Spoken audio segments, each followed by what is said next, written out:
بارک اللہ لکما وجمع بینکما بالخیر۔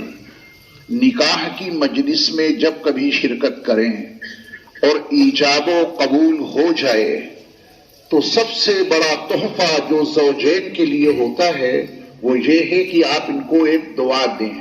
سب کہیں بارک اللہ لکما وجمع بینکما بالخیر۔ آپ کی طرف سے سمرا ناز اور تابش انوار کو اس سے بڑا کوئی تحفہ نہیں۔ اس کا ترجمہ یہ ہے کہ اللہ تم دونوں کی زندگی میں برکتیں ہی برکتیں عطا فرمائے اور اللہ تم دونوں کو خیر و عافیت کے ساتھ میں ہمیشہ ایک ساتھ رکھے۔ عام طور پہ ہماری اور آپ کی نظر اس ساتھ میں دنیا تک محدود رہتی ہے، لیکن قرآن و حدیث کے حوالے سے جب آپ یہ مضمون پڑھیں گے تو آپ کو پتا چلے گا کہ یہ ساتھ دنیا کا ہی نہیں، یہ دنیا کے ساتھ کے علاوہ جنت کا ساتھ بھی اس میں شامل ہے۔ اللہ ہم سب کو ایسی زندگی گزارنے کی توفیق عطا کر دے کہ شوہر بھی نیک ہو اور بیوی بھی نیک ہو، تاکہ دونوں جنت میں ساتھ میں رہیں۔ ورنہ اگر شوہر برا ہے اور بیوی بہت نیک ہے، میرا رب اس خاتون کو جنت میں داخل کرے گا، اس کا شوہر جہنم میں سزا بھگت رہا ہوگا۔ اللہ ہم سب کی حفاظت فرمائے۔ اور کسی کا شوہر بڑا نیک ہے اور بیوی بد چلن ہے تو شوہر جنت کے مزے میں رہیں گے اور بیوی جہنم میں ڈالی جائے گی۔ قرآن حکیم میں مثالیں موجود ہیں۔ فرعون کی مثال اور ان کی بیوی حضرت آسیہ، ان کی عظمتوں کو سلام۔ حضرت آسیہ جنت میں میرے مصطفیٰ علیہ السلام کے نکاح میں، اور فرعون جو اس کا شوہر وہ جہنم میں۔ تو زندگی میرے ایمان والے بھائیوں ایسی گزاریں کہ ہم سب اپنی اپنی بیویوں کے ساتھ، بیویاں اپنے شوہروں کے ساتھ جنت میں وقت گزاریں۔ یہ ساتھ تو بہت ایک آدھ لمحے کا ہے۔ میدان محشر میں ہم سے اور آپ سے پوچھا جائے گا دنیا میں کتنا وقت گزار کے آئے۔ 18ویں پارے میں سورۃ المومنون کے اندر اس کی وضاحت موجود ہے۔ دنیا کا ہر انسان کہے گا ایک دن نہیں، ایک دن سے بھی کم وقت ہم نے دنیا میں گزارا ہے۔ اس تھوڑے سے لمحے کے لیے ہم کتنی خوشیاں مناتے ہیں، سب کچھ کرتے ہیں۔ یہ زندگی میرے ایمان والے بھائیوں بہت مختصر ہے۔ اصل خوشگوار زندگی جنات عدن، ہمیشہ کے خوشگوار باغات، جن جنتوں میں رہنا ہے وہ ہمیشہ کی زندگی ہوگی، وہاں کے لیے تیاری یہی کرنی ہے۔ شوہر نیک رہے۔ ابھی جو میں نے خطبہ پڑھا، ہمارے پڑوس کے ملک میں نکاح سے پہلے 3 مہینے کا کورس شوہر میاں کو کرایا جاتا ہے، ہونے والے شوہر کو، بننے والے شوہر کو، اور 3 مہینے کا کورس اس بیٹی کو کرایا جاتا ہے جس سے ایک نیا گھر آباد کرنا ہے۔ اس کو ایک نیا باپ ملتا ہے، اس کو ایک نیا بھائی ملتا ہے، اس کو نئی ماں ملتی ہے۔ اس کو کورس کرایا جاتا ہے کہ تمہیں اپنے شوہر کے ساتھ رہ کر ازدواجی زندگی کن اصولوں پر گزارنی ہے۔ ہمارے یہاں اس کا کوئی سسٹم نہیں۔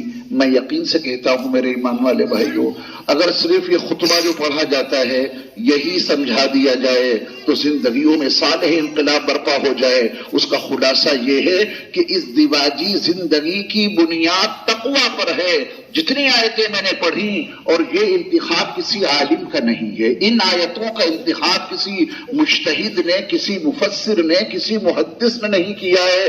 کروڑوں درود و سلام ہو نبی مکرم نور مجسم حضرت محمد صلی اللہ علیہ وسلم کی ذات گرامی پر کہ قرآن مقدس کے 3 مقامات سے ان آیات کا انتخاب میرے مصطفیٰ نے کیا ہے صلی اللہ علیہ وسلم کہ نکاح کے خطبے میں یہ آیتیں پڑھی جائیں۔ پھر ان آیتوں میں تقویٰ ہی تقویٰ ہے، تقویٰ ہی تقویٰ۔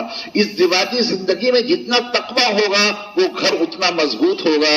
شوہر کو بیوی پہ اتنا اعتماد ہے، وہ کہیں بھی جائے اس کی بیوی نیکی کے راستے پر چلتی رہے گی، اور بیوی کو اتنا اعتماد ہے کہ اس کے شوہر نامدار چاہے جہاں جائیں برائی میں مبتلا نہیں ہو سکتے۔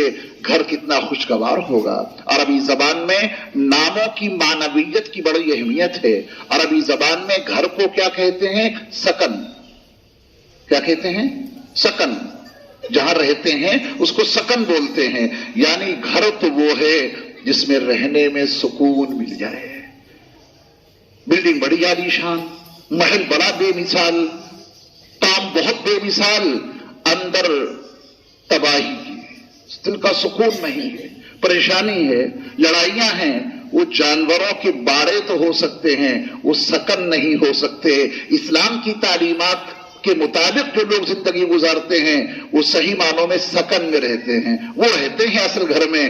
باقی جو اسلامی تعلیمات کے خلاف چلتے ہیں وہ یقین مانیے محل کتنا ہی قیمتی کیوں نہ ہو، وہ جانوروں کا ایک باڑا ہے. باپ بیٹے سے لڑ رہا ہے، بیٹا باپ کو گالیاں بک رہا ہے، بھائی بھائی سے عناد رکھتا ہے، میاں بیوی میں بالکل بنتی نہیں ہے. وہ سکن کہاں ہے؟ سکن تو وہ ہے جہاں سکون حاصل ہو. میری دعا ہے کہ اللہ ہمارے تابش انوار صاحب کو اور سمرا ناز کو سکون بھری زندگی عطا فرمائے، زوجین کو خوشگوار زندگی عطا فرمائے. حضرت مولانا آپ کے درمیان موجود ہیں، یہ بڑی سعادت کی بات ہے. ایک بڑے عظیم سلسلے خاندان سے آپ کا تعلق ہے.